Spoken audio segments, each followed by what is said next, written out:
Baik, kita mulai saja. A'udzubillahi minasyaitonirrajim. Bismillahirrahmanirrahim.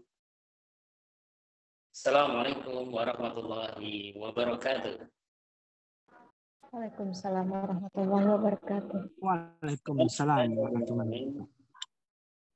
Alhamdulillahilladzi nahmaduhu wa nasta'inuhu wa nastaghfiruh wa na'udzu billahi min shururi anfusina wa min sayyiati a'malina. Yahdihillahu fala mudilla lahu wa may yudlil fala hadiya lahu. Asyhadu an la ilaha illallah wa asyhadu anna Muhammadan abduhu wa rasuluh. Allahumma shalli ala Muhammad wa ala Muhammad wa ala ali sadri wa yassir amri wa qadami lisani wa yafqahu qawli. Rabbi hamdulillah musallan mubarakan wa anta khairul munzilin. Alhamdulillah, puji syukur kehadirat Allah SWT di malam hari ini, di kesempatan yang Masya Allah luar biasa di hari Jumat, meskipun bahwa Komariah sudah masuk di hari Sabtu gitu ya. Insya Allah kita akan dipertemukan dalam majelis ilmu yang diselenggarakan oleh Sekolah Bisnis Syariah, tempat belajar bisnis syariah Kafah. Kita patut bersyukur karena kemungkinan ini jika menjadi forum. Oke, ada yang nggak kedengeran ya? Suara saya nggak kedengeran? Baik ya. Semoga dengar ya. Saya sudah maksimalkan suara saya. Ya, puji syukur semoga apa yang kita ikhtiarkan pada malam hari ini menjadi keberkahan buat kita semua, Bapak Ibu sekalian, para peserta webinar dari bisnis syariah yang diselenggarakan oleh Sekolah Bisnis Syariah. Dan selawat serta salam kita haturkan kepada uswah kita, junjungan kita Nabi besar Muhammad Sallallahu Alaihi Wasallam. Salam kepada keluarganya, para sahabat, para tabiin, yang juga para pembawa risalahnya hingga ke guru-guru kita, insya Allah. Sehingga apa yang menjadi ikhtiar bersama dalam rangka terus mensiarkan syariat ini menjadi pahala semuanya, gitu ya. Baik, pada kesempatan malam hari ini, Bapak Ibu sekalian, dalam program webinar bisnis syariah, tema yang diambil oleh Sekolah Bisnis Syariah pada malam hari ini yaitu tentang 7 kesalahan fundamental mengelola keuangan usaha, gitu ya. Nah, apa saja? Karena pastinya ketika dalam usaha tidak langkah-langkah dalam mengelola keuangan itu tidak sesuai, otomatis akan berefek kemana-mana, gitu ya. Sirkulasi cash flow-nya juga bermasalah nantinya. Kemudian tidak tahu laba ruginya. Kemudian dari permodalan yang mana ketika ada hubungannya dengan syirkah, otomatis juga nanti bisa jadi penghitungannya untuk bagi hasil keliru, misalnya seperti itu ya. Jadi makanya sebagai seorang pengusaha kita wajib, ya, dalam hal ini sangat wajib untuk mengelola keuangan dengan sesuai semestinya, gitu ya, sesuai finansial literasinya seperti itu. Dan karena kita berbasis untuk dalam rangka menjadi bisnis yang sesuai syariah, tentunya dalam pengelolaan keuangan juga akan ditarik benang merahnya, yaitu yang mengikuti rule syariah, gitu ya. Dalam fikih muamalah kita akan tahu bagaimana sumber permodalan kita, apakah dari hal yang haram atau yang halal. Nah, ini juga menjadi pertimbangan nantinya, gitu ya. Baik, peserta cukup lumayan banyak ya, 23 dari berbagai kota semoga, dan sedikit mengawali dari program ini bahwa nantinya Bapak Ibu sekalian juga akan lebih paham ketika nanti sudah disampaikan oleh narasumber kita, beliau guru-guru kita juga, yaitu Ustaz Fauzan Al-Bajari. Mengawali supaya ada keberkahan dalam majelis ilmu pada malam hari ini, marilah kita awali dengan Ummul Quran Al-Fatihah. A'udzubillahi minasyaitonirrajim. Bismillahirrahmanirrahim. Alhamdulillahirabbil alamin arrahmanirrahim maliki yaumiddin. Iyyaka na'budu wa iyyaka nasta'in. Ihdinas siratal mustaqim. Siratal ladzina an'amta 'alaihim ghairil maghdubi 'alaihim waladdallin. Baik, kita langsung sapa narasumber pada malam hari ini dalam webinar yang diselenggarakan oleh Sekolah Bisnis Syariah dengan tema 7 kesalahan fundamental mengelola keuangan usaha. Kita sapa beliau Ustaz Fauzan Al-Banjari. Assalamualaikum warahmatullahi wabarakatuh. Waalaikumsalam warahmatullahi wabarakatuh. Meskipun ini diundur karena beberapa waktu lalu Ustadz dalam kondisi yang belum fit gitu ya. Semoga pada malam hari ini ada kondisi terbaik Ustadz. Alhamdulillah sudah mulai pulih.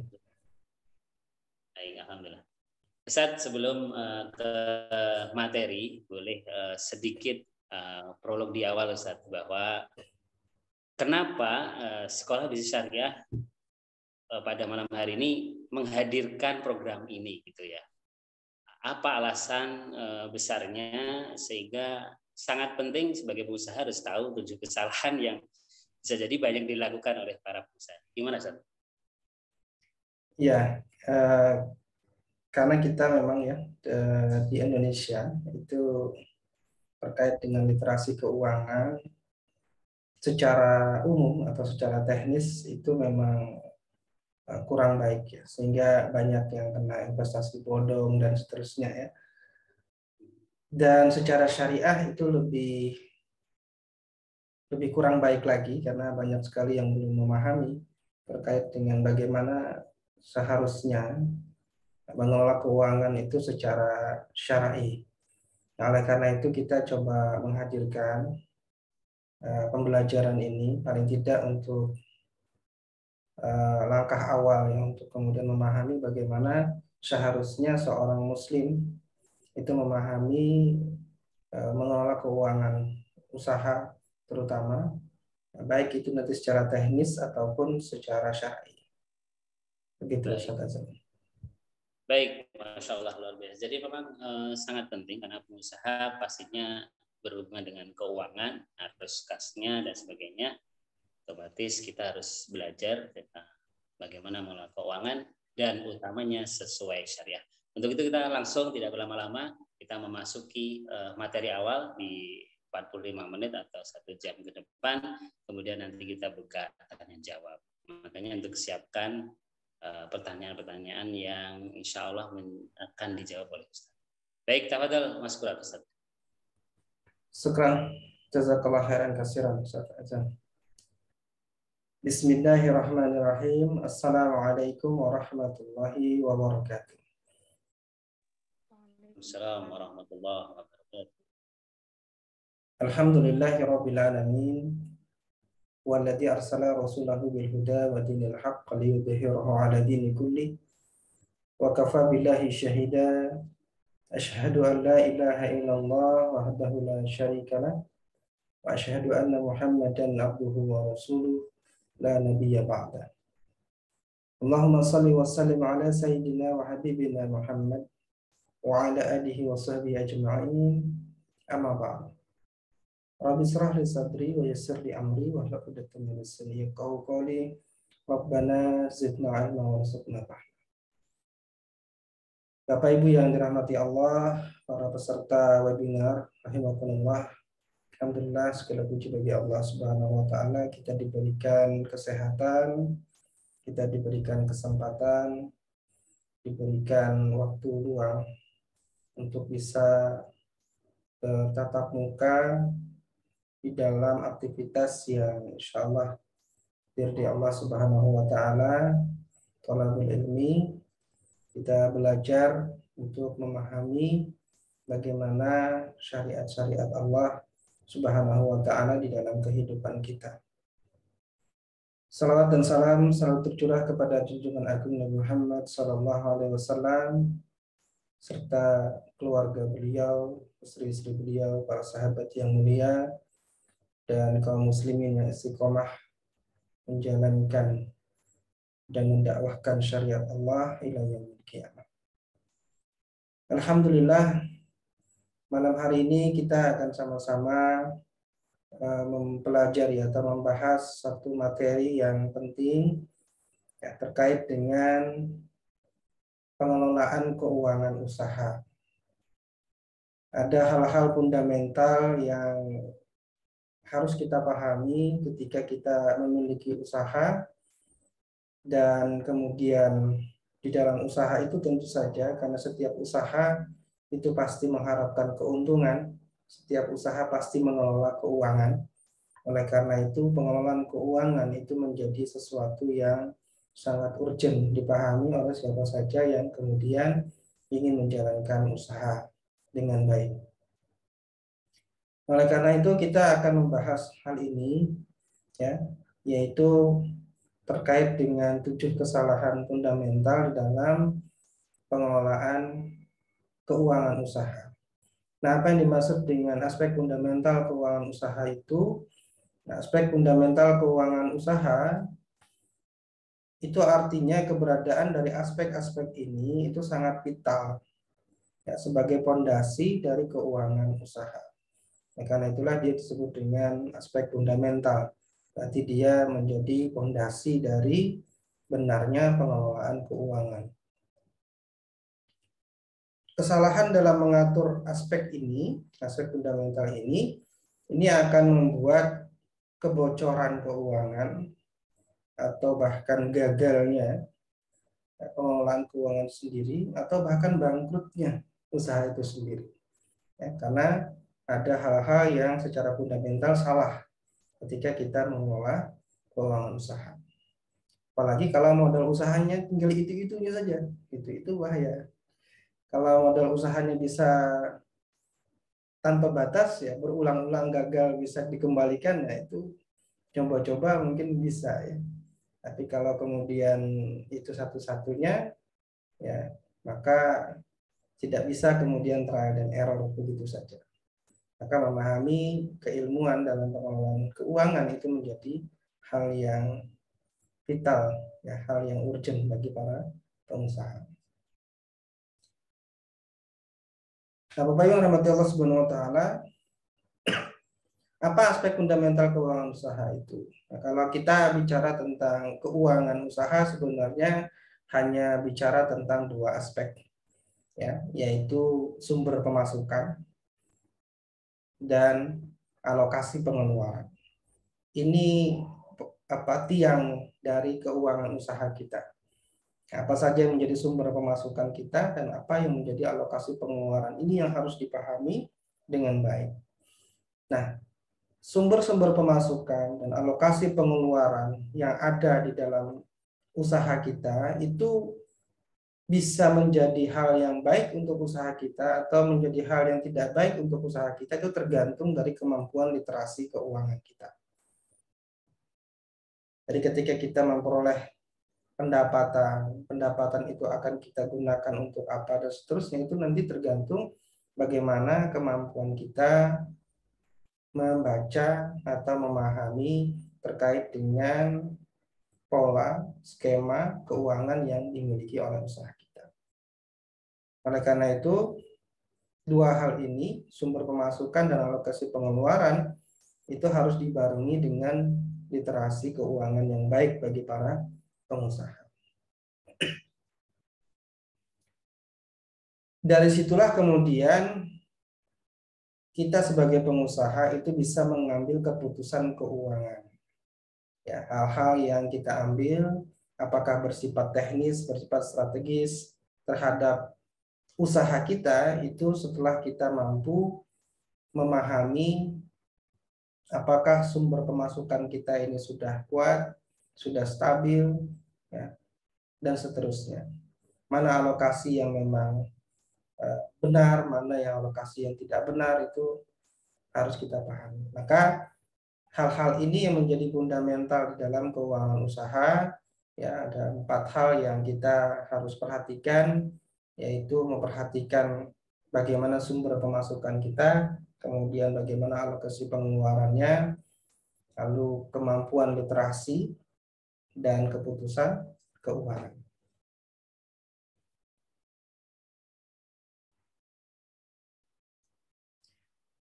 Dalam pengelolaan aspek fundamental ini, kita menggunakan model POAC.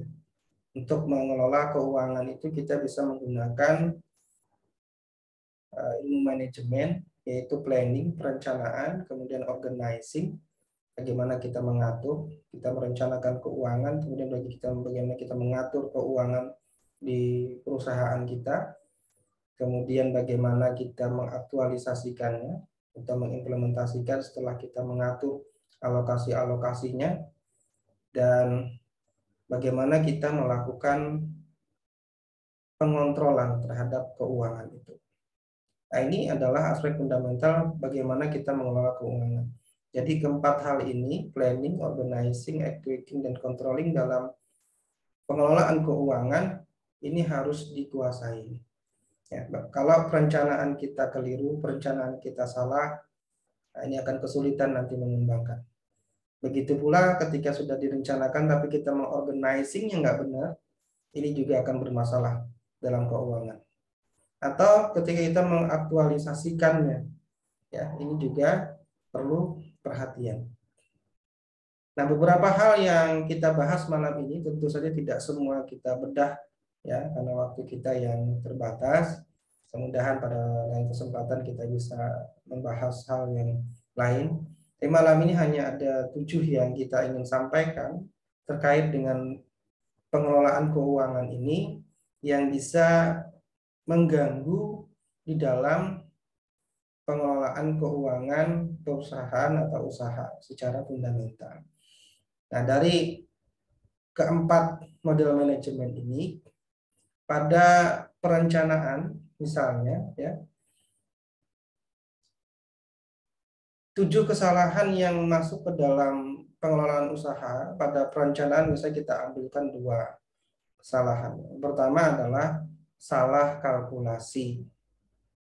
Ya, dalam perencanaan itu salah mengkalkulasi kebutuhan dana usaha. Yang kedua, tidak buat perencanaan budget.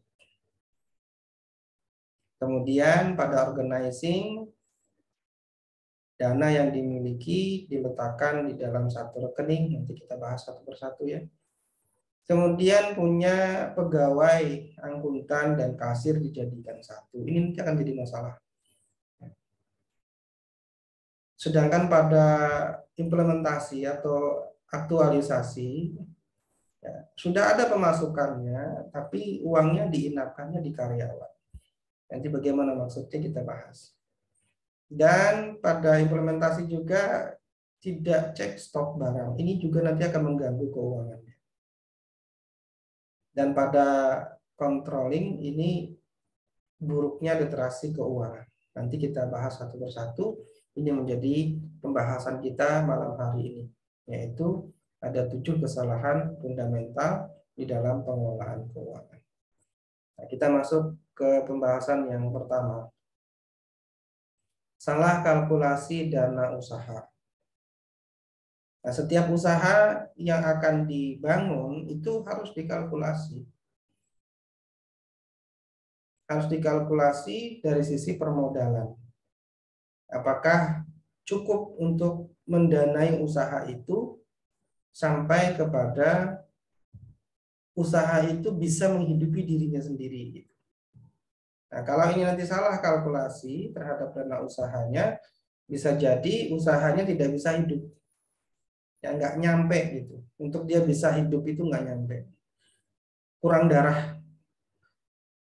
Tahu ya, kalau orang kurang darah kan pucet. Nah, ini kalau bisnis itu kurang darah ya bisnisnya pucet. Tapi darah bisnis beda dengan darah manusia. Darah bisnis itu uang cash. Ya. Nah, uang cash itu datang dari mana? Ya, datang dari dana usaha yang sudah dikalkulasi itu. Nah, kalau salah kalkulasi dana usaha akibatnya apa? Akan terjadi pembengkakan dana pada pos-pos biaya. Karena kita salah kalkulasi, salah hitung. Ini dana yang dihitung cuma 1 juta. Oh, ternyata karena salah hitung, tak benar dalam perhitungannya, ternyata biayanya bengkak jadi 3 juta. Kira-kira kalau bengkak 3 juta, dari 1 juta ke 3 juta, 2 jutanya ngambil dari mana? Pasti ngambil dari pos lainnya kan? Pasti ngambil dari pos lainnya. Nah, pos lainnya itu ketika dikurangi, apakah akan selamat usahanya atau tidak, itu tergantung dari posnya itu. Nah, kalau yang dikorbankan misalnya pos promosi, wah ini bisa bahaya. Apalagi kalau usahanya baru. Ya. Enggak apa-apa deh, promosinya kita turunin dananya. Padahal itu sangat penting. Nah, jadi setiap pos-pos biaya itu harus diperhitungkan secara matang. Jangan sampai kemudian mengorbankan pos promosinya. Kalau itu usaha yang baru atau usaha yang sudah berjalan pun, karena promosi ini menjadi ujung tombak memperkenalkan produk. Kalau usaha itu usaha baru, nggak ada promosi, ya berat juga untuk kemudian orang tahu produk ini bagus atau enggak. Ya. Ini dari sisi dana. Ya, kalau kita salah kalkulasinya, kita sendiri yang akan kelabakan. Harus tutupi dari pos-pos yang lainnya. Kalau orang buka usaha itu mesti paham ya, masing-masing sudah ada posnya gitu. Ini pos dananya, pos biayanya itu sudah ada semuanya. Ya. Kalau promosi yang tadi yang dikurangi itu nanti akan kurang daya dobrak. Orang nggak kenal dengan produk kita. Akhirnya apa? Penjualannya tidak kuat. Nah, ketika penjualannya tidak kuat, itu arus masuknya jadi kecil. Ya, kalau arusnya masuknya kecil, kemudian tidak bisa menutupi operasional, jadi rugi. Semakin lama ruginya itu semakin membuat dia kemudian lemah dan bangkrut. Kecuali suntik dana baru. Nah, itu kan harusnya tidak terjadi suntikan dana baru itu ketika kita bisa melakukan kalkulasi dengan benar setiap biaya-biaya itu. Nah, oleh karena itu sangat penting ya yang pertama ini untuk kemudian belajar untuk bagaimana mengkalkulasi dana usaha. Solusinya gimana? Ya harus dikuasai perencanaan keuangan usaha. Harus ngerti kalau mau buka usaha itu kebutuhan dananya apa saja. Ya, baru dianalisa kelayakan keuangannya bagaimana. Kalau belum bisa menganalisa sendiri ya berarti minta bantuan yang bisa menganalisa ya, kelayakan keuangan usaha. Dan harus kita susun rencana keuangan usaha itu dengan benar. Caranya gimana kita susun? Nah, ini hitungan mudah ya. Hitungan mudah kalau kita itu supaya tidak salah mengkalkulasikan dana usaha. Jangan sampai yang tiga ini tidak ada dalam perhitungan dana usaha kita. TMI itu total modal, ya total modal investasi. Jadi kalau kita ingin memulai usaha, kita harus melihat ketiga beban atau biaya yang akan kita keluarkan menjalankan usaha itu. Jadi total modal investasi kalau kita menyiapkan sebuah usaha itu kita perlu menghitung biaya aset dan peralatan. Apa saja sih yang kita perlukan? Jangan sampai kita kemudian keliru perhitungan, ya. Biaya asetnya itu ternyata tidak seperti itu dan kita berinvestasi seperti itu. Ya akhirnya misalnya 100 juta yang kita investasikan ternyata tidak seperti itu, malah 200 juta. Oh, mau ngambil dari mana lagi? Nah, karena kita nggak perhitungannya dengan benar. Jadi yang biaya aset dan peralatan ini perlu kita hitung, ya, sesuai dengan apa yang bisa kita dapatkan di pasar. Kemudian ada biaya praoperasional. Biaya praoperasional ini kadang-kadang mengganggu juga, apalagi kalau butuh perizinan-perizinan yang berbiaya. Ya. Nah, perizinan-perizinan seperti itu kita nggak bisa buka usaha sebelum perizinan-perizinan itu selesai. Nah, padahal itu punya biaya-biaya yang tidak terperhitungkan. Akhirnya ya kita akan ngambil dari pos yang lain. Biaya legalitas, ya, untuk praoperasional, biaya izin misalnya, izin produk, dan seterusnya. Termasuk juga untuk biaya-biaya yang kita perlukan, misalnya pelatihan-pelatihan yang diperlukan oleh karyawan agar bisa menjalankan operasional, itu perlu kemudian kita masukkan sebagai biaya operasional. Nah, biaya-biaya konsultan yang memang diperlukan dan tidak bisa kita hindari, berarti harus kita masukkan di biaya operasional. Artinya itu biaya-biaya yang kita keluarkan sebelum bisnisnya berjalan. Nah, barulah kita masukkan yang berikutnya, itu adalah biaya modal kerja. Nah, biaya modal kerja ini kita masukkan saja di dalamnya ada biaya produksi, ya, biaya operasional, biaya promosi dan seterusnya. Itu kita masukkan semua ke dalam biaya modal kerja. Nah, ini kita perlu perhitungkan, kita kalkulasi. Ya, jangan sampai kita salah mengkalkulasi ini sehingga mengorbankan hal-hal penting di dalam usaha, ya, sehingga membuat usaha kita nggak bisa berjalan dengan baik, nggak bisa mandiri untuk kemudian menghidupi dirinya sendiri sehingga perlu disuntik dana lagi, disuntik dana lagi. Nanti tentu saja tergantung dari bisnis proses, dari jenis-jenis usaha yang dijalankan. Ya, akan berbeda-beda besarannya. Ada yang besar di BAP-nya, ada yang besar dari BPO-nya, ada yang besar dari modal kerjanya. Itu beda-beda tergantung dengan jenis usaha dan bisnis prosesnya. Yang penting kita paham sebelum buka usaha itu apa yang menjadi biaya-biaya ini sehingga kita bisa memperhitungkan total modal investasi sampai dengan break even point. Ya, kalau nggak bisa break even point, perhitungan kita itu pasti akan terus rugi. Ya, akan menggerus kas. Ya, makanya dalam studi kelayakan, ya, diperlukan kemudian untuk melihat kemampuan cash flow atau proyeksi cash flow sehingga kita bisa melihat sampai di batas mana kemudian modal itu bisa bertahan membiayai usaha dan usaha itu bisa hidup, ya, dengan pemasukannya sehingga tidak pada posisi yang negatif, ya. Kalau sampai jatuh pada posisi yang negatif belum bisa tertutupi oleh pemasukannya, itu nanti akan terus menjadi negatif. Nah, ini yang pertama, ya. Jadi kalau pengelolaan keuangan itu kita sudah salah dalam mengkalkulasikan dana kita dalam usaha, maka selanjutnya bersiap-siap kemudian sulit untuk menjalankan bisnis karena kurang darah.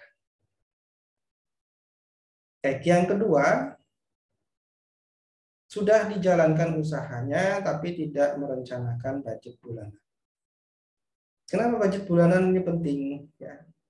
Karena kalau tidak, nanti belanja usahanya menjadi tidak tepat sasaran. Kalau tidak punya perencanaan. Apalagi pengusaha yang baru kaya. Nah, ini kalau dia merasa banyak pendapatan gitu, ya, ini merasa baru kaya ini. Maka sering punya gaya hidup mewah dan sangat konsumtif. Ya. Belanjanya sudah nggak tepat. Harusnya biaya produksi, biaya operasional itu udah biayanya sudah biaya aksesoris bisnis gitu. Ya. Karena nggak punya budget bulanan. Rencana budget bulanan itu nggak punya. Akhirnya yang tidak diperlukan dibeli. Nggak perlu beli mobil. Nggak perlu beli peralatan, beli peralatan. Nah, ini bisa berbahaya. Apalagi kalau untuk konsumtif pribadi, ya, supaya tadi kelihatan sukses. Nah, ini nanti akan menggerus kas. Ya, jadi sangat melekat dengan dunia, dia menampilkan hal-hal yang ingin dipuji, ya, itu nanti akan membuat keuangannya bermasalah. Jadi budget bulanan ini penting supaya tidak membelanjakan uang-uang kas kita itu ke hal-hal yang tidak sesuai dengan peruntukannya di dalam usaha. Ini bermasalah. Nah, solusinya gimana? Ya, harus dibuat rencananya. Bikin budget bulanan. Caranya gimana? Alokasikan dana itu secara prioritas. Ya, mengalokasikan dana kita itu secara prioritas. Apa indikatornya? Indikatornya bagi kita itu wajib dan sunnah. Oh, kok wajib dan sunnah maksudnya gimana? Dalam usaha itu ada hal-hal yang wajib dan ada hal-hal yang sunnah gitu, yang harus kita biayai. Jangan sampai kita kemudian mengerjakan yang mubah itu nggak usah. Ya, apalagi yang haram ya jauh-jauhkan itu. Ya, haram bagi bisnis kita belanja tidak sesuai dengan keperluan bisnis. Gitu. Nah, apa indikator wajib dan sunnah ini? Ya, indikatornya ya. Yang pertama adalah maintaining business process. Bagaimana kita memelihara proses bisnis kita itu terus berjalan. Nah, ini kita harus produksi sekian banyaknya. Berarti bahan baku harus tersedia, peralatan harus tersedia, ya, kemudian maintenance-nya harus bagus dan seterusnya. Ini yang pertama itu maintaining business proses yang sudah berjalan itu harus. Nah, setelah itu apa? Upgrading. Jadi yang kita perlu belanjakan itu apa itu? Yang pertama itu maintaining, apa yang sudah berjalan itu kita pelihara sebaik-baiknya. Jangan sampai itu drop, jatuh. Maka itu menjadi sesuatu yang wajib budgetnya. Ya. Wajib budgetnya kita keluarkan pada hal-hal yang seperti itu. Produksi, menjaga produksi tetap berjalan, itu jangan sampai terganggu. Bayar karyawan, gaji karyawan itu jangan sampai kemudian ditangguhkan, itu wajib. Yang menangguhkan gaji karyawan itu nggak boleh. Karena dananya ada kan. Nah, jangan sampai kemudian tidak prioritas, itu prioritas. Kalau usaha itu usaha perdagangan, yang wajib-wajib ini termasuk bayar zakat, itu wajib. Ya, hal seperti itu harus dikeluarkan.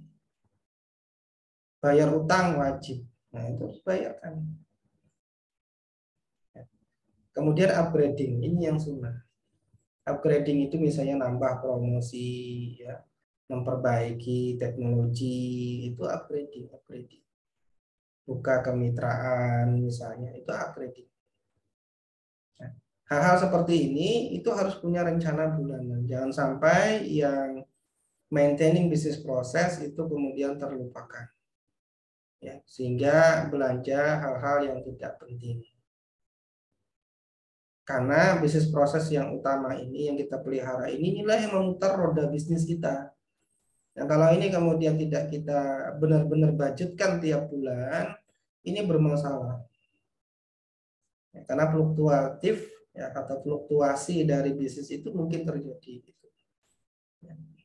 Jangan sampai kemudian kita kekurangan darah untuk kemudian memutar bisnis kita karena tidak punya rencana. Ya, budget wajib dan budget sunnah ini diingat. Ada maintaining business process, ada upgrading. Ya. Bagaimana kita membuat bisnis kita itu bertahan, berputar dengan baik, berjalan prosesnya dari produksi sampai pemasaran itu dilihat semua. Dari supply chain-nya, rantai pasoknya, bahan baku, sampai kemudian ujungnya pemasaran itu dilihat semua.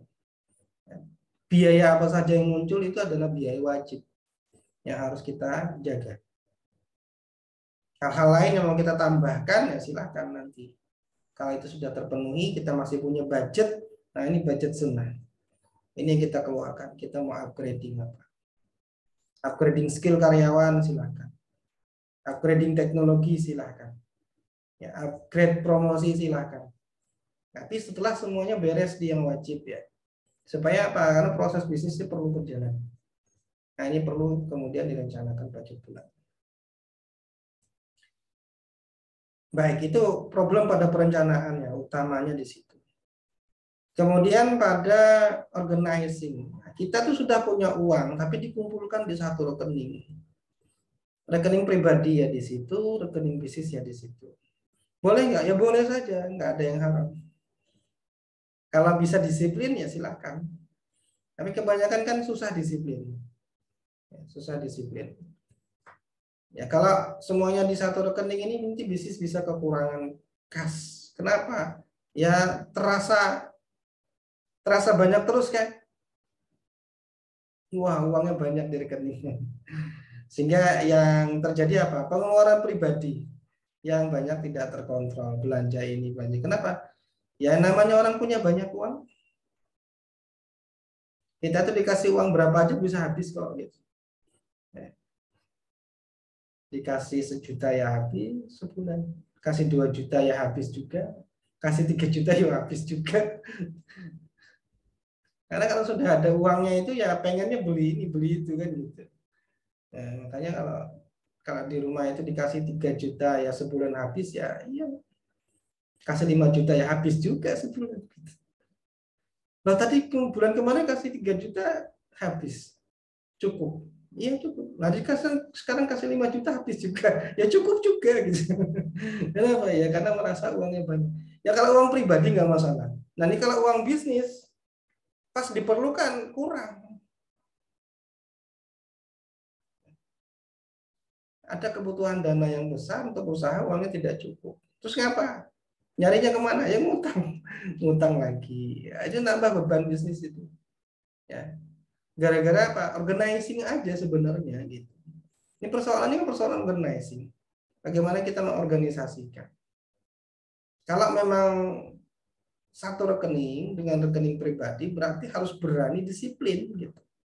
Ya, disiplin keuangan. Bahwa uang saya di rekening itu meskipun rekening itu ada 200 juta, uang saya cuma 1 juta. Terus harus disiplin. Nanti 1 juta saja yang boleh keluar kan gitu. Nah, gitu. Kalau memang keluar lebih berarti harus ngutang dan harus dibayar. Gitu. Ya, jangan sampai dianggap uang pribadi. Itu kalau usaha milik sendiri. Nah, kalau syirkah lebih bahaya lagi, gitu kan? Karena udah uang orang yang dipakai. Nah, terus gimana solusinya? Ya solusinya gampang, pisahkan rekening. Bikin rekening usaha, bikin rekening pribadi. Tempat penyimpanan ya. Tempat penyimpanan yang memang di situ mudah kita mengontrol keluarnya uang dan di situ juga kita bisa melihat perkembangan usaha. Karena kalau udah nyampur itu melihat perkembangan usahanya susah. Ya. Gak apa-apa punya rekening banyak asal tidak ribet. Rekening bank. Hanya sekedar untuk menyimpan sementara. Ya kalaupun memang tetap di satu rekening tadi disiplin, ya disiplin pencatatan, disiplin pengeluaran, ya itu harus ada catatan yang jelas mana pengeluaran yang diambil dari uang usaha. Dan jangan cuma dicatat, tapi dikembalikan. Nyatet aja ya, tapi tetap keluar gitu kan. Nah, sama juga ketika butuh dana ya tetap kurang. Gitu. Karena cuma dicatat dong. Makanya harus disertai dengan disiplin pengembalian kalau terpaksa memakai uang usaha untuk pribadi. Ini kalau masih dalam satu rekening. Kayaknya paling enak kalau bisa dipisahkan ya di rekening yang berbeda. Baik. Nah, ini yang keempat. Kalau sudah punya pegawai, akuntan dan kasir, ini hati-hati. Ini dua posisi keuangan yang sangat kritis nih dalam usaha. Kenapa? Kasir itu pintu masuk dan keluarnya uang kan. Itu kasir, pintu masuk dan keluarnya uang. Sedangkan pencatatan itu ada pada akuntan. Nah, kalau akuntan dan kasir bergabung kira-kira jadinya gimana? Ya, yang ngeluarin dia, yang nyatat dia, ya keluar masuknya uang di tangan dia kan. Nah, sementara catat dulu begini, catat dulu begini. Nah, ini apa jadinya? Apa akibatnya kalau menggabungkan akuntan dan kasir? Nah, ini salah satu contoh. Gelapkan uang toko 3,3 miliar, kasir diganjar 3 tahun 9 bulan penjara. Kenapa? Ya karena dia yang jadi kasir, ya dia juga yang nyatet. Berapa lama ini terjadi? Ini terjadi selama 2 tahun, 3,3 miliar. Itu tadi mempermainkan keluar masuknya uang dengan pencatatan. Akhirnya dilakukan audit. Audit keuangan ternyata dirugikan 3,3 miliar. Sedikit apa banyak? Ya banyak. Ya kan? Bisa begitu? Bisa. Karena memang ini dua profesi ini, akuntan dan kasir ini potensi besar terjadinya manipulasi laporan keuangan. Ya, karena dia yang pegang duit, dia juga nyatat gitu. Ya kalau ini diserahkan ke karyawan, maka posisinya mestinya ada 2 orang. supaya ada apa? Kontrol. Ya, ada kontrol. Ya, dia terima uang yang nyatat bukan dia kan kontrol gitu. Ya, ada yang kontrol. Nah, ini potensi ya kalau itu di satu orang itu tadi seperti kejadian itu. Kebocoran akan lebih besar kalau digabungkan. Nah, solusinya maka kita harus pisahkan kasir dan akuntan kita. Ya nggak apa-apa, biayanya ada tambahan gaji satu orang lagi daripada 3,3 miliar hilang. Kasir dan akuntan ini dua profesi yang luar biasa di perusahaan. Atau ya kita juga harus bikin SOP penerimaan dan pengeluaran uang untuk kasir. Ya, uang itu enggak boleh berada lama di tangannya misalnya. Ya harus sudah terlaporkan dan ada di rekening. Itu SOP seperti itu penting. Kalau kita sudah punya karyawan-karyawan ya. Nah, nanti kalau sudah punya karyawan berarti SOP keuangan itu penting dibuat. Cari kasir dan akuntan yang amanah. Nah, ini pekerjaan yang tidak mudah. Ya. Pekerjaan yang tidak mudah tapi bukan berarti tidak ada. Nah, ini perlu kemudian mencari kasir dan akuntan yang aman. Ada yang seperti ini, ada. Saya pernah juga mengkonsultasi usaha yang kasir dan akuntannya jadi satu. Memang ada. Gitu. Dia yang nyata pemasukan, dia yang megang uang. Ya. Begitulah yang terjadi. Tapi kebanyakan memang famili ya, keluarga gitu. Yang seperti itu tuh masih ada hubungan keluarga. Tapi bukan berarti tidak terjadi kebocoran, ya. Tetap bisa terjadi kebocoran. Oleh karena itu perlu kemudian dibuatkan pemisahan atau kita punya orang yang amanah di masing-masing. Yang kelima, ini yang nyambung karena kasir dia itu pegang uang, tapi juga selain kasir bisa juga, ya, terutama di marketing atau penagihan. Nah, di penagihan itu biasanya mereka menagih kan mereka pegang uang tuh. Ya, mereka pegang uang, kemudian mereka bawa pulang ke rumah. Nah, ini nginap, nggak disetorkan. Apa akibatnya? Uang itu nanti akan menjadi mudah terpakai keperluan pribadi, apalagi kalau karyawannya tuh sangat pengasih dan penyayang. Nah, itu bisa berbahaya uang itu. Ya, ada tetangganya yang sakit, aduh, aku perlu bantuanmu, sih kasih, kan dia penyayang. Padahal yang dikasihkan bukan uangnya dia, uang perusahaan. Nah, itu kan keperluannya baik kan sebenarnya, keperluannya baik. Dia bukan mau menggelapkan uang, tidak. Tapi karena tadi dia tidak bisa menjaga uang itu karena saking baiknya itu. Nanti kalau sampai nginap di karyawan itu bisa terjadi hal seperti itu. Nah, kalau sudah dipinjam sama orang lain, posisinya itu pasti akan mengganggu cash flow. Nah, kalau itu banyak, nah, itu sangat mengganggu.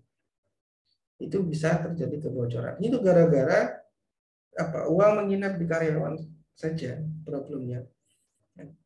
Maka solusinya yang harus dilakukan ada kebijakan pembayaran, misalnya pembayaran penjualan dari pelanggan-pelanggan itu tidak dilakukan ke orang, tapi dilakukan langsung ke rekening via transfer. Jadi tidak ada yang kemudian menginap di karyawan lagi. Kalau memang harus terpaksa dibayar tunai, maka ada SOP pembayaran tunai. Karyawannya wajib menyetorkan ke perusahaan atau ke rekening. Nah, itu wajib disetorkan ketika menerima, jangan sampai terjadi menginap lagi. Uang tunai bisa disimpan di brankas dengan otorisasi pengambilan. Nah, jadi bukan disimpan di rumah. Kalau disimpan di rumah yang punya sih nggak apa-apa, yang punya perusahaan. Ya, tapi kalau di karyawan tadi ya bisa begitu, akan ganggu cash flow. Nah, ini hal-hal seperti ini bisa terjadi memang di perusahaan-perusahaan. Catatan cash flow-nya besar karena memang tercatat ada pemasukan yang besar, akan tetapi uang kasnya nggak ada. Kenapa ya? Karena masih nginap di karyawan-karyawan dan terpakai. Nah, itu yang jadi masalah. Kalau nginap saja nggak terpakai itu ya masih ditoleransi, tapi kalau sudah terpakai itu sudah nggak bisa kembali. Nah, kalau itu banyak itu mengganggu cash flow, akan mempersulit usaha. Ini yang kelima ya. Yang keenam, ini juga bisa memunculkan problem ketika tidak rutin cek stok barang.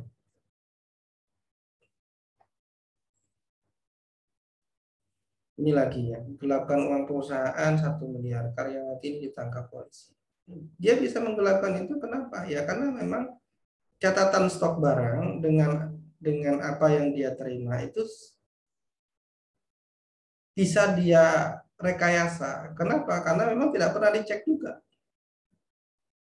Ya, stok barang yang nggak dicek, ya, sehingga dikatakan ini masih ada, padahal uangnya sudah dipakai, akhirnya posisinya sudah kehilangan banyak baru tahu. Gitu. Ini kalau untuk perusahaan-perusahaan besar, ya stok barang begini itu jarang memang kemudian diperiksa. Oleh karena itu perlu ada yang harus dilakukan. Ya. Ini celah manipulasi keuangan juga dari stok barang ini. Barang terjual dikatakan belum terjual. Gitu. Ya. Ya, padahal barang sudah terjual dikatakan belum terjual. Kenapa? Ya nanti kita nggak tahu stok barang kita. Nota tagihan itu sudah dibayar, dibilangnya belum. Nah, ini pernah kejadian juga. Ya, kita pernah konsultasi, pas ada kejadian begini, gitu. Ceritanya dari si yang punya usaha. Nota tagihannya sudah dibayar, dia belum. Siapa ini? Ini posisinya pada marketing, ya, pada penagih-penagih itu. Nah, itu sangat mungkin terjadi. Nah, dari situ kita bisa akan kebocoran lagi. Ya, kalau ini digabungkan semua, bocornya banyak. Ya, bocornya akan banyak sekali. Maka solusinya ya kita harus punya ya SOP dalam pengecekan stok barang. Rotasi juga petugas penagihan. Jangan itu di tempat yang sama terus-menerus. Ganti-ganti orang. Kalau punya 2 penagihan diputer gitu. Karena ini jadi solusi ya ketika itu kita sarankan untuk coba dirotasi, dia laporan, Pak saya nagih ke sana katanya sudah bayar gitu. Sama si A, oh ditanya si A, ya Pak, bayar kepakai ya, jika kepakai kan jadinya begitu. Nah, itu kalau nggak dirotasi, petugas penagihan ini bisa begitu. Ya, untuk usaha-usaha yang memang memiliki piutang-piutang itu ya. Atau gunakan aplikasi. Ini untuk industri 4.0 ya sekarang sudah banyak aplikasi-aplikasi begitu ya, itu memungkinkan juga. Apa-apalah bayar sedikit lebih mahal begitu kan. Tapi kita bisa langsung mengecek orang pembayarannya. Tapi itu juga tergantung pengguna aplikasinya jujur atau tidak. Oleh karena itu perlu mempekerjakan pekerja yang amanah di bidang ini. Yang jaga stok ya, yang penagihan itu perlu dipekerjakan orang-orang yang amanah. Jadi kalau 6 ini dikumpulkan, ini banyak sekali kebocoran yang bisa muncul di dalam pengelolaan usaha.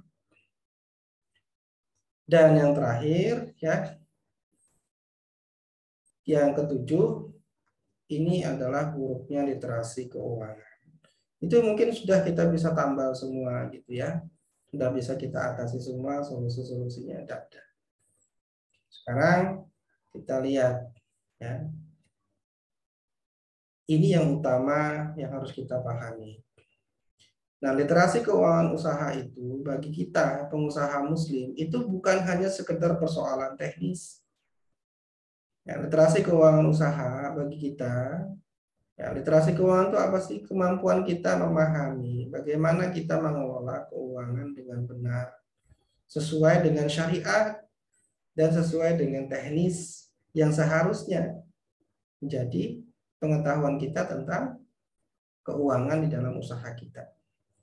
Jadi literasi keuangan usaha itu bahasanya dua, literasi syariah di dalam keuangan dan literasi teknis keuangan itu sendiri. Nah, bagi Muslim harusnya keduanya ini dikuasai, tidak hanya menguasai literasi teknis. Ya. Nah, kalau literasi syariah terkait dengan keuangan itu buruk, apa dampaknya? Apa akibatnya? Nah, ini salah satunya model-model begini. Ya. Coba ini kan, wah hebat ini gitu kan. Berhasil punya omset puluhan juta. Tapi dari mana? Ya, usaha ini dimodali dengan utang bank. Nah, kenapa bisa begitu dan ini dianggap sebagai kisah sukses? Ya karena nggak punya literasi syariah di dalam keuangan. Terkait dengan apa? Sumber permodalan. Sumber permodalannya ini akibatnya nggak cuma di dunia, tapi sampai akhirat. Ini kan sangat rugi gitu. Sukses di dunia, ya dalam berita ini, ya, nggak tahu nanti beberapa tahun ke depan bisa jadi sudah nggak sukses. Karena yang terjerat riba itu biasanya nggak bisa sukses. Ini kenapa bisa terjadi begitu? Karena literasi syariah keuangannya nggak jalan atau nggak tahu, ya tidak menguasai. Pengusaha sukses dari pinjaman online, coba yang pinjol aja. Pinjol ini kenapa? Literasi syariah di bidang keuangan. Ya, jadi usahanya dibiayai dengan seperti ini. Ini kan sumber pemasukan tadi yang saya sebutkan. Ya. Ada sumber pemasukan sebagai salah satu dari fundamental keuangan. Itu sumber pemasukan, yang lainnya alokasi pengeluaran. Gitu. Nah, kalau tidak punya literasi syariah, maka sumber pemasukan bisa diambil dari mana saja. Termasuk dari pinjaman online ini misalnya. Kan rusak. Ya, rusak keseluruhan bisnisnya gara-gara sumber pemasukannya itu sudah tidak benar.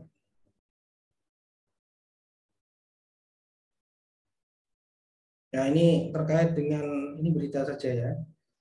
Nah, diduga wan prestasi. Ini masalahnya apa gitu?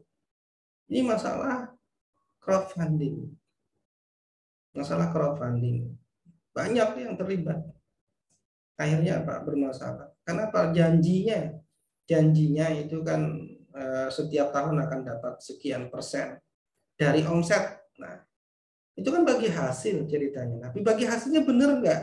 Kalau nggak punya literasi syariah di bidang keuangan, kita nggak bisa membedakan mana yang benar bagi hasil itu.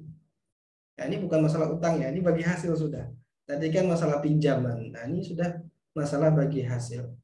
Benar nggak bagi hasilnya itu? Kalau orang paham literasi syariah, tidak sembarangan kemudian melakukan investasi bagi hasil. Ya, termasuk yang rame dulu, nah, ini kampung kurma. Ya, sekarang sudah divalidkan kan oleh pengadilan. Ini sudah valid. Ini juga rame dan bermasalah. Kalau kita ngerti literasi syariah dalam keuangan, mungkin kita nggak akan ikut-ikutan model-model investasi yang seperti ini. Kenapa? Karena kita paham ya bahwa ini model bagi hasil yang belum benar, sehingga mengakibatkan punya potensi masalah. Ya. Nah, jadi buruknya literasi syariah keuangan itu bisa mengakibatkan batilnya transaksi permodalan, batilnya pendapatan. Ini sumber pemasukan udah rusak. Ibaratnya apa darah yang masuk itu udah darah kotor gitu. Kalau darah kotor kira-kira sehat nggak? Ya nggak sehat. Ya usaha nggak akan sehat kalau model permodalannya seperti itu. Kalau literasi syariah keuangannya itu nggak tahu atau buruk, maka dia nggak akan ngerti transaksi pengeluarannya itu batil atau tidak, belanjanya dan seterusnya, upahnya kepada karyawan itu transaksinya udah betul atau tidak. Itu kalau nggak punya literasi syariah keuangan betul, ya dia nggak ngerti itu benar atau enggak. Sehingga dampak buruknya itu adalah darah bisnisnya. uang yang keluar masuk itu semuanya buruk, ya. Darah kotor, semuanya haram, tidak sah dimiliki dan tidak sah dibelanjakan. Ini lebih buruk dari yang 6 tadi itu, ya. Ini lebih buruk dari yang 6 tadi itu. 6 tadi itu rugi dunia. Tapi kalau ini rugi dunia, akhirat bermasalah. Luar biasa. Gara-gara apa ya? Tidak memahami literasi syariat di bidang keuangan. Literasi syariah keuangan itu apa? Ya, kita harus paham mana permodalan yang riba, mana bagi hasil yang nggak benar. Nah, seperti apa bagi hasil yang benar di dalam syariat itu. Ini harus paham dulu. Sehingga kita nggak ikut-ikutan investasi yang model-model begini. Ya, investasi deposito, ya, tabungan emas misalnya, atau jual beli emas online, transaksi emas. Ya, ini tidak. Kita nggak akan pilih yang begitu-begitu. Atau crowdfunding yang tidak benar. Karena kan banyak model crowdfunding ya, yang tidak sesuai dengan syariat. Nah, yang seperti ini model permodalan sebenarnya. Nah, kalau sudah model permodalan kita gunakan seperti ini untuk usaha kita dan itu tidak syar'i, itu kita sedang memasukkan darah-darah busuk ke dalam bisnis kita. Ya. Alhamdulillah. Dan literasi syariah itu juga membahas terkait dengan bagaimana pemasukan dari sisi pendapatan, penjualan transaksi barang dan jasa itu apa, ya, apa basis akadnya kalau kita jualan barang, apa basis akadnya kalau kita jualan jasa. Kalau itu udah nggak benar posisinya, akan memasukkan pendapatan yang tidak syar'i. Begitu juga dengan biaya-biaya yang kita keluarkan, itu ada transaksi semua. Nah, transaksi-transaksi itu kalau tidak kita pahami, ya, itu mengakibatkan keuangan usaha kita itu menjadi tidak benar. Atau usaha-usaha yang kemudian kita pokoknya biar lancar lah, riswa-riswa. Ini model pengeluaran ini. Atau hadiah-hadiah haram ini dikeluarkan. Nah, ini adalah pengeluaran-pengeluaran yang tidak boleh terjadi kalau kita paham tentang literasi syariah. Sedangkan yang harus kita keluarkan malah nggak kita keluarkan misalnya. Banyak yang tidak pernah menghitung zakat usahanya, zakat perdagangannya. Itu tidak dihitung. Ya, tidak punya akun zakat. Ya, kenapa? Ya, karena tidak memperhatikan. Padahal ini hal-hal yang wajib diperhatikan. Jadi orang yang buruk literasi syariahnya itu nanti mulai dari permodalan sampai pengeluaran itu akan bermasalah. Maka penting ya untuk kemudian kita memahami literasi syariah di dalam keuangan. Nah, kalau terkait dengan literasi teknis ini, ya, buruknya literasi teknis keuangan itu, ini kalau di dalam keuangan usaha itu problemnya hanya pada bagaimana kita melihat, ya, terkait dengan laporan keuangan kita. Misalnya laporan laba rugi. Di situ misalnya menunjukkan keuntungan, tapi utang kok bisa terus bertambah. Nah, ini pernah kejadian juga jika kita consulting, ya. Jadi si pemilik mengatakan kita itu untung. Keuntungan kita itu berapa? 300 juta sebulan. Sebulan loh ya, 300 juta. Tapi kenapa utangnya terus bertambah? Ada masalah apa sebenarnya? Nah, ternyata memang salah menganalisa dan salah mengambil keputusan investasi. Karena merasa untungnya besar. Jadi investasi terus.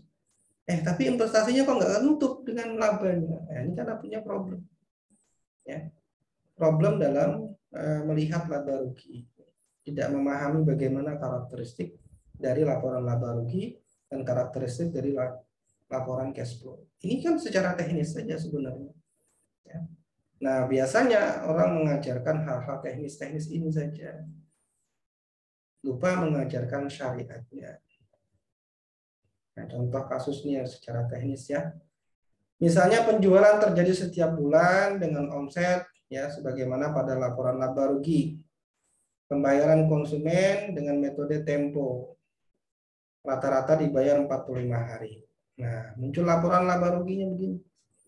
Omsetnya 40 juta. Dan terus naik ya sampai Juni.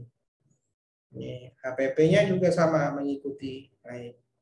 Ini biaya operasional. Kemudian dilihat laba ruginya. Oh, Januari masih rugi, Februari masih rugi, Maret udah untung. Untungnya banyak. 13 juta. 18 juta, 28 juta, 30 juta. Ini contoh nih teknis. Orang baca laporan laba rugi. Aku udah untung bulan Maret. Ya kan? Iya, kalau ini kan untung kok. Nah, ini sudah untung bulan Maret. 13 juta. Ya sudahlah, karena ini untung mulai bulan Maret, saya mau ngambil untuk kebutuhan pribadi 5 juta saja. Kalau diambil 5 juta sih seberapa? Masih ada 8 juta, masih aman? Ya, masih aman. Mau di sini masih untungnya masih naik kan? Nah, terasa aman. Ini kalau kita lihat dari laporan laba rugi saja. Tapi kalau kita lihat di laporan cash flow-nya, nah ini karena dia bulan Maret tadi dia merasa ada untung, dia ambillah 5 juta. Coba lihat. Ini saldo kas. Kalau cash flow itu pasti begitu. Saldo kas awalnya di sini. Ingat tadi pembayaran itu dilakukan 45 hari. Setiap 45 hari. Kalau penjualan terjadi di Januari, Februari orang belum bayar, baru 30 hari. Baru masuk di bulan Maret. Dengan pengeluaran itu terus jadi ya. Dengan pemasukan itu setiap 45 hari. Nah, ketika dia mengambil mulai bulan Maret itu cuma 5 juta saja, dan setiap bulan dia ambil 5 juta, itu ternyata mengganggu cash flow. Maka cash flow-nya itu bukan positif, malah negatif. Ini kenapa ya? Karena memang tidak memahami secara teknis bagaimana seharusnya ya, hubungan karakteristik dari masing-masing laporan keuangan. Nah, kalau nggak bisa baca yang seperti ini mengakibatkan usaha itu bisa gulung tikar. Kenapa kok kehabisan dana ya? Gitu. Ya karena salah. Ya, salah dalam memahami laporan laba rugi dan juga cash flow. Ini literasi yang teknis saja dari laporan keuangan. Nah, belum lagi kita bicara tadi yang lebih fundamental itu adalah literasi syariah kita di dalam keuangan usaha. Nah, jadi literasi teknis dan laporan keuangan usaha itu paling tidak setiap pengusaha itu dia paham karakteristik dari 4 laporan utama keuangannya. Ada neraca, ada laporan laba rugi, perubahan modal, dan cash flow. Itu 4 ya yang paling tidak harus dipahami untuk mengambil keputusan strategis. Ya, jangan sampai tadi ngambil keputusannya mengakibatkan cash flow-nya ambruk gitu. Nah, bagaimana kemudian sistematikanya dan hubungan antar laporan keuangan itu perlu ya. Dan yang berikutnya adalah analisa laporan keuangan. Nah, jangan sampai ini tidak dikuasai ya. Yang utama tadi adalah tidak boleh kemudian kita sebagai pengusaha itu tidak mengerti literasi syar'i ya, literasi syariah terkait dengan keuangan. Kalau literasi syariah tadi bagaimana solusinya untuk kita? Ya, kalau kita tidak bisa ya berarti kita pekerjakan pegawai yang mengerti literasi syariah. Jadi nggak bisa lagi. Kalau kita nggak ada waktu dan seterusnya ya sudah. Kita pekerjakan pegawai atau sewa konsultan di bidang literasi syariah. Atau apa? Atau kuasai sakofahnya sendiri. Harusnya ini yang diambil. Kuasai sakofahnya, sakofah literasi syariah, keuangan itu apa saja sih?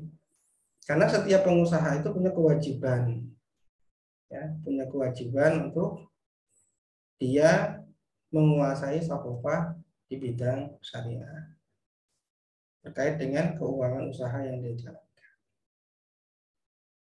Begitu juga terkait dengan yang teknis. Ya, terkait dengan yang teknis juga sama. Kalau kita belum menguasai literasinya, ya sudah pekerjakan pegawai yang mengerti literasi keuangan itu. Karena ini krusial ya. Krusial kalau kita perlu akuntan ya pekerjakan akuntan gitu.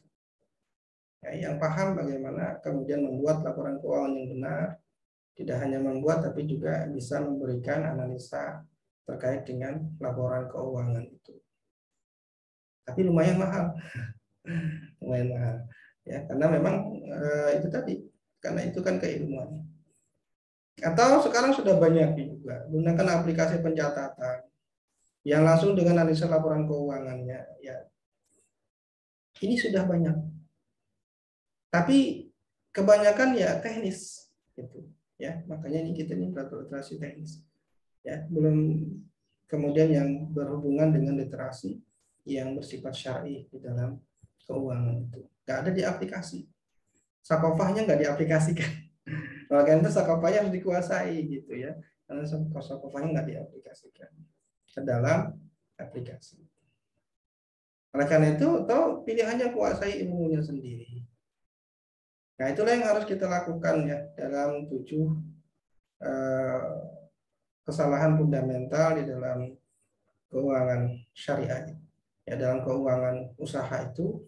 Nah, yang terakhir ini, yang ke-7 ini sebenarnya yang paling fundamental, terutama literasi syariah. Ya, kita harus kuasai sendiri ilmunya, ya, kuasai sendiri ilmunya. Kebetulan kita ada program ini yang mengajarkan tentang literasi keuangan, ya, syariah, termasuk permodalan, pembiayaan dan seterusnya. Kita integrasikan antara kemampuan teknis dan sakofah sekaligus. Ya.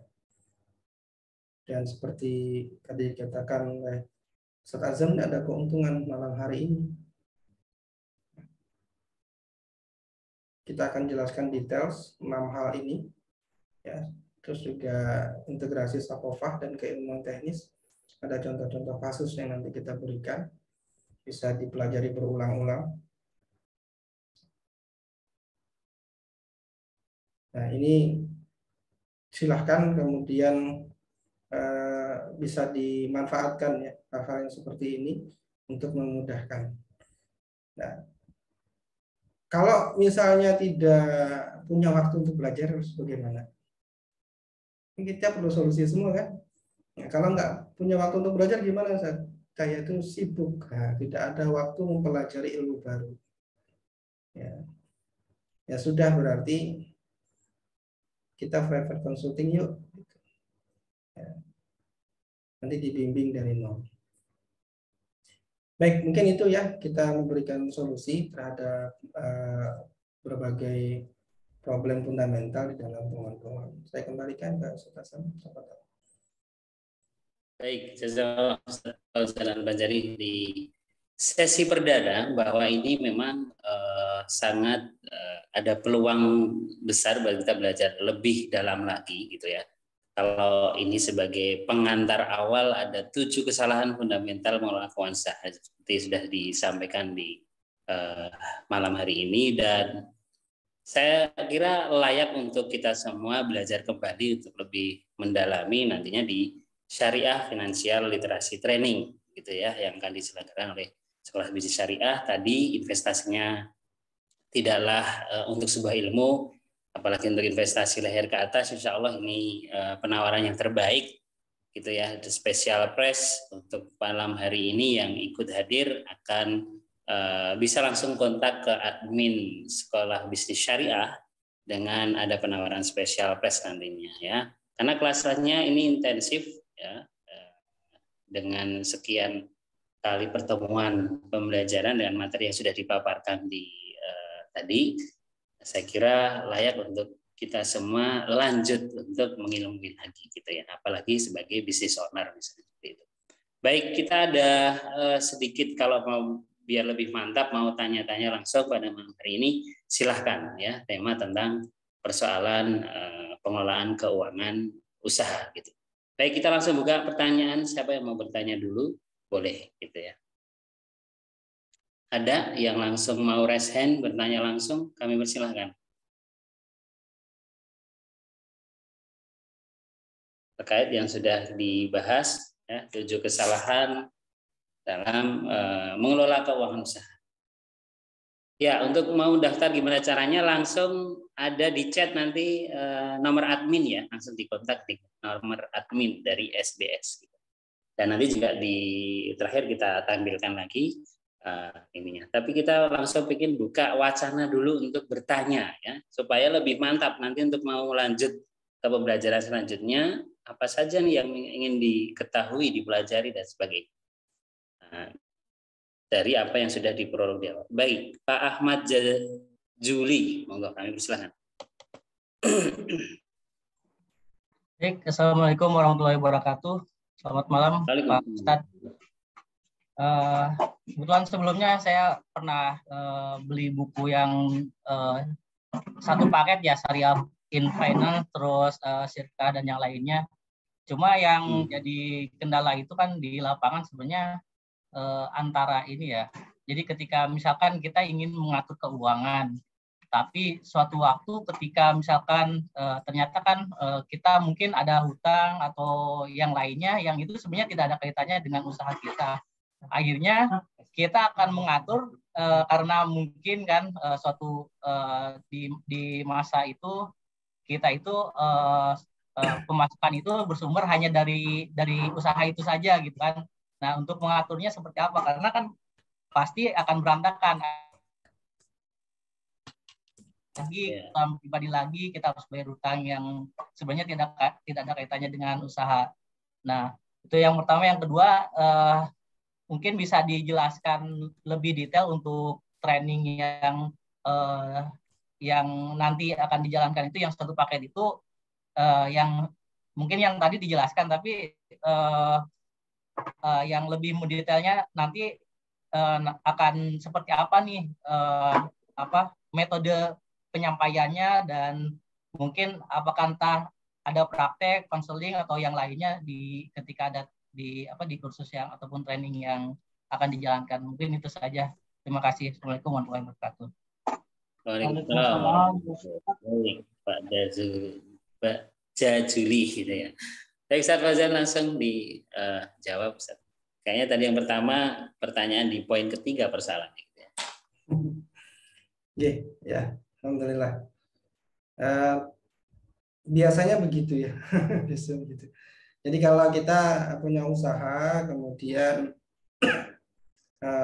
usaha itu terganggu ya, keuangannya itu terganggu karena ada utang yang mungkin malah bukan utang usaha gitu, utang yang bukan dari usaha itu, tapi ya karena memang ya itulah satu-satunya sumber untuk kemudian pemasukan yang ada. Ini pernah juga kita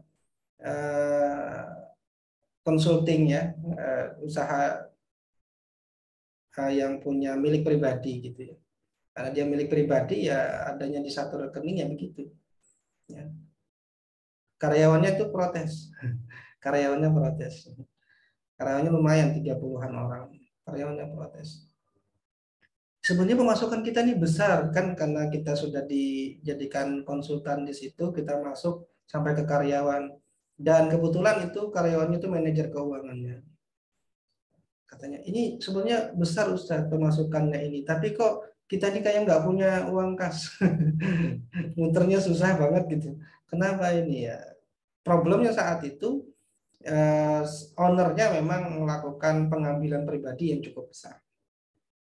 Kenapa ya? Setelah kita discuss ya, karena memang ada pengeluaran besar, kebetulan dia bangun rumah sehingga ada utang untuk kemudian membayar cicilan itu. Nah, paham ya maksudnya ya? Ganggu nggak tuh? Ganggu gitu kan. Solusinya terus gimana? Solusinya terus gimana? Ya kalau memang uang cashnya itu sudah sangat bermasalah, kita harus melakukan perhitungan ulang. Kita harus melakukan perhitungan ulang ya. Perhitungan ulang itu berarti kita harus paham benar ya, dari laporan keuangan itu mana beban yang paling besar. Nah, kebetulan kita juga kemarin itu diminta untuk melakukan itu. Ya, kita lihat laporan keuangannya mana yang kita bisa efisienkan ya, sehingga pengeluaran itu memang tepat sasaran, ya. Nah itu memang butuh data, ya, perlu data di laporan keuangan itu. Nah oleh karena itu perbaikannya itu adalah pada proses. Kalau memang itu tinggal satu-satunya usahanya gitu ya yang memberikan sumber pemasukan, berarti prosesnya itu harus kita benahi. Ya. Prosesnya harus kita benahi karena tidak ada hal lagi yang bisa kita lakukan ya kalau nggak nambah dana.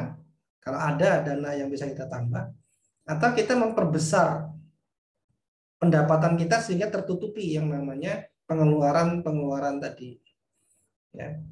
Memperbesar kemudian laba itu untuk bisa menutupkan, bisanya ngambilnya kan kalau nggak ngambil dari laba itu berarti ngambil dari modal kan. Kalau itu berada di luar usaha, kalau nggak ngambil dari laba berarti kan ngambil dari modal. Ya, itulah yang terjadi. Nah oleh karena itu supaya tidak terambil dari modal, ya berarti laba dibesarkan. Supaya kalau diambil yang terambil laba saja, tidak ganggu proses kan gitu ya. Nah untuk memperbesar margin laba itu dua caranya.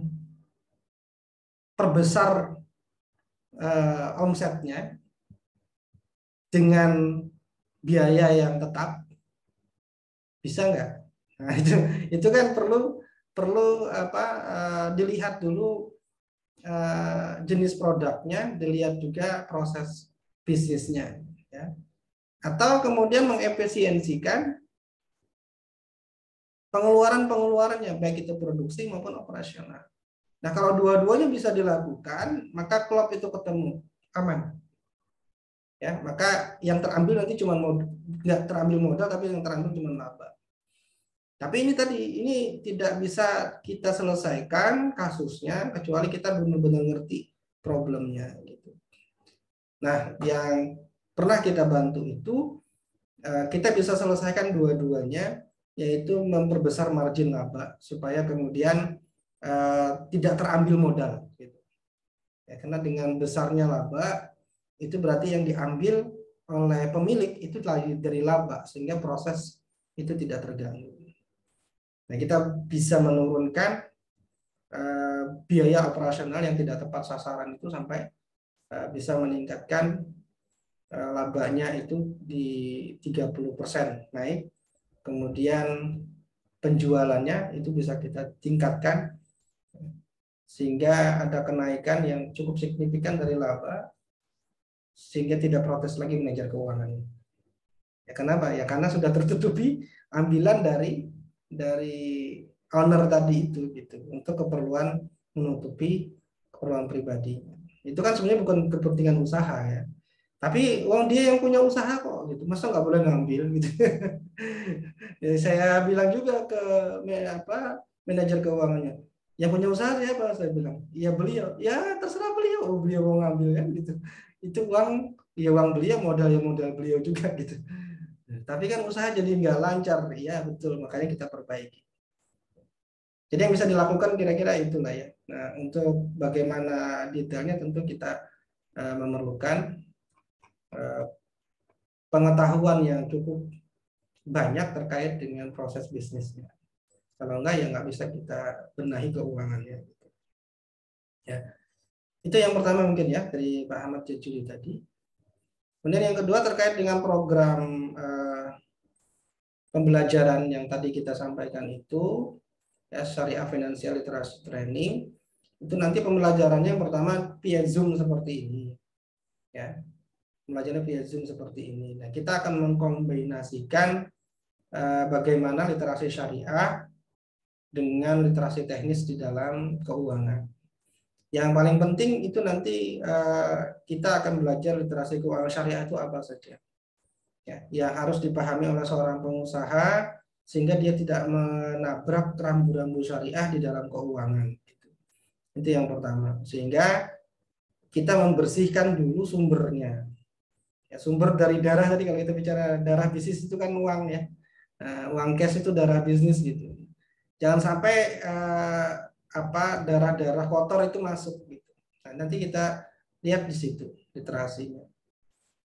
Kemudian kita akan belajar tadi bagaimana mengelola keuangan usaha ya utamanya dari kita belajar terkait dengan literasi terhadap 4 laporan keuangan. 4 laporan keuangan usaha. Kalau usaha itu tidak membuat laporan itu sebenarnya dia akan kesulitan untuk kemudian memanage. Apalagi kalau usahanya itu berbentuk kerjasama, syirkah misalnya. Ya. Mana laporan keuangan yang harus ada pertama kali, ya kemudian mana lanjutannya dan seterusnya berkesinambungan. Nah itu kalau enggak ada kita nggak bisa menganalisa. Saya pernah kesulitan begitu kok ketika diminta mengkonsultasi suatu usaha. Ya, saya nanya laporan keuangannya ada enggak? Enggak punya laporan keuangannya. Ini bukan usaha kecil. Ya, usahanya itu miliaran per bulan. Saya itu miliaran per bulan. Tapi yang ada itu cuma jurnal, pencatatan kasir. Luar biasa saya bilang ini usahanya. Tapi miliaran loh itu. Nah, kasirnya dia, akuntannya dia juga. Mantap itu yang tadi kena semua. Nah, begitu yang terjadi gitu. Nah, ketika kita minta laporan keuangannya nggak ada. Terus kita mau analisis gimana? Kita tanya berapa labanya, ya dia bilang 300 juta tadi. Saya itu dapat laba setiap bulan 300 juta. Ngitungnya gimana? Ya ngitungnya omset saya sekian dan kami itu kalau jual itu ngasih margin sekian gitu. Nah, dia jualan kan miliaran kan sebulan. Nah, sekian persen itulah labanya. Bisa dibuktikan di laporan laba rugi? Nggak bisa, nggak punya. Itu ngerjain konsultan kalau kayak gitu. Akhirnya karena memang sudah dikontrak ya konsultan harus ngerti caranya kan gitu. Nah, ini kita minta waktu 3 bulan. Kita rekonstruksi laporan laba rugi selama 3 tahun ke belakang. Ada datanya. Untungnya masih ada catatan-catatan yang tadi di jurnal itu, di jurnalnya itu. Nah, itu bisa kita tracingnya. Kita minta juga dari mereka karyawannya ngerjain. Kita susunkan, kita berikan laporan. Nah, ini laba ruginya yang tadi dikatakan 300 juta enggak, tidak terbukti, itu hanya 150 juta sebulan. Wah, masih besar ya. Tapi mau ada tapinya, cash flow Bapak bermasalah. Cash flow-nya bermasalah, ini cash flow-nya. Bapak jadi tahu kan kenapa utang Bapak tambah besar? Itu karena kesalahan investasi. Bapak merasa 300 juta, sehingga Bapak investasi ke sana kemari, cash flow-nya terus merosot, negatif. Akhirnya Pak tambal dengan utang. Itu pengusaha itu mau hijrah dengan utang banknya 13 miliar saat itu. Yaitu dia bingung kenapa ya utang bank saya tambah naik. Karena bank itu kan gampang sekali, kalau orang bisa bayar itu kan dikasih terus kan. Bentar lagi bangkrut ini. Kalau cash flow-nya dipertahankan ini bangkrut. Nah, yang hal-hal seperti itu maksud saya itu para pengusaha itu harus ngerti ya. Bukan, kita tidak mengajarkan membuat laporan keuangan sekali lagi di dalam pelatihan kita. Silakan saja pakai akuntan lah begitu ya. Yang kita ajarkan itu adalah bagaimana cara meliterasi laporan keuangan itu. Ya, begitu. Kira-kira gambarnya begitu ya, Pak Ahmad. Baik, segera Ustaz. Tinggal di menit-menit terakhir ini, Bapak Ibu sekalian, bahwa memang sangat pentingnya kita menguasai finansial literasi, khususnya karena kita sebagai pengusaha ataupun nanti sebagai konsultan, terutama karena konversi bisnis syariah mulai marak gitu. Kalau kita lihat ada salah satu materi yang nanti dihadirkan di Syariah Finansial Literasi Training ini, salah satunya sumber dari permodalannya ya, karena darah dari kapitalis dari permodalan ribawi tentunya. Nah, kita otomatis menghindari itu. Sehingga layak untuk kita semua memahami ya jalur-jalur ini, materi-materi yang akan dihadirkan, yaitu pembiayaan syariah, laba rugi seperti apa, kemudian perubahan permodalan syariah seperti apa dan sebagainya. Memang kita berharap ada keberkahan gitu kan ya Baik, di akhir sesi ini bahwa SBS Sekolah Bisnis Syariah akan menghadirkan dalam waktu dekat ini Syariah Finansial Literasi Training, dan layak untuk diikuti kembali lebih dalam buat kita semua dalam kelas intensif. Dan bagi yang hadir pada malam hari ini, silahkan hubungi admin untuk mendapatkan special price dari harga yang mungkin dipublish gitu ya. Nah, seperti yang mungkin akan dihadirkan di layar. Nah, ini apa saja materinya sudah ada tertera di situ ya. Fasilitasnya nanti juga ada materi training dalam bentuk PDF akan di-share di grup juga ada. Kemudian nanti dapat ACE sertifikat dan free 1 kali konsultasi keuangan. Jadi Ustadz selalu membuka peluang untuk teman-teman bertanya langsung juga gitu, tidak hanya di dalam forum pembelajaran. Baik. Saya kira itu, dan terakhir Ustadz mungkin pesan untuk kita semua dalam hal ini bagaimana urgensi dari memahami syariah finansial literasi ini sesuai syariah. Baik ya, alhamdulillah kita di penghujung agenda malam hari ini. Yang paling penting ya, kenapa kita harus memahami literasi syariah di dalam keuangan, itu untuk memastikan bahwa manajemen atau pengelolaan keuangan kita itu benar-benar sesuai dengan syariat, sehingga tidak ada pemasukan-pemasukan yang haram, pengaturan alokasi yang tidak sesuai dengan syariat.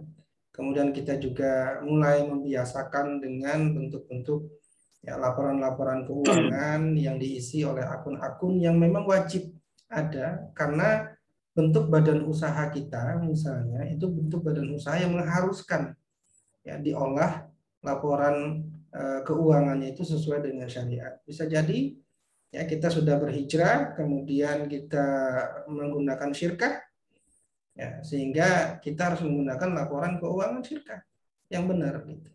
Ya, jangan sampai kemudian keliru mulai dari pembuatan neraca awalnya sampai kepada kemudian neraca akhirnya. Itu ada aturan-aturan sendiri di dalam syirkah yang harus kita pahami ya, sehingga pembuatan dari laporan-laporan keuangan itu menjadi benar. Termasuk juga terkait dengan literasi syariah dalam berinvestasi dan seterusnya ya. Nanti akan kita bahas di pertemuan-pertemuan kita selanjutnya kalau mengikuti kelas.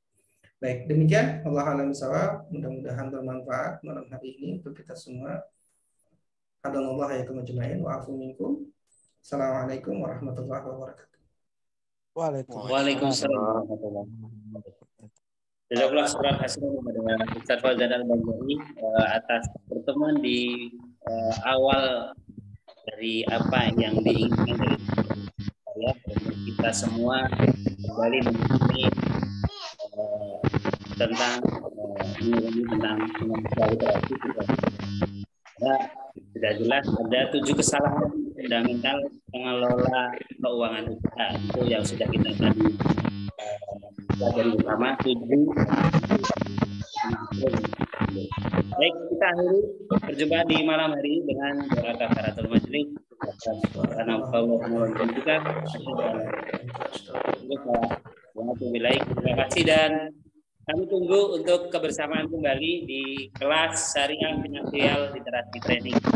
Dan kami wakili Sekolah Bisnis Syariah mohon pamit. Wassalamualaikum warahmatullahi wabarakatuh. Waalaikumsalam warahmatullahi wabarakatuh. Syariah berkah. Muhammad Nasir.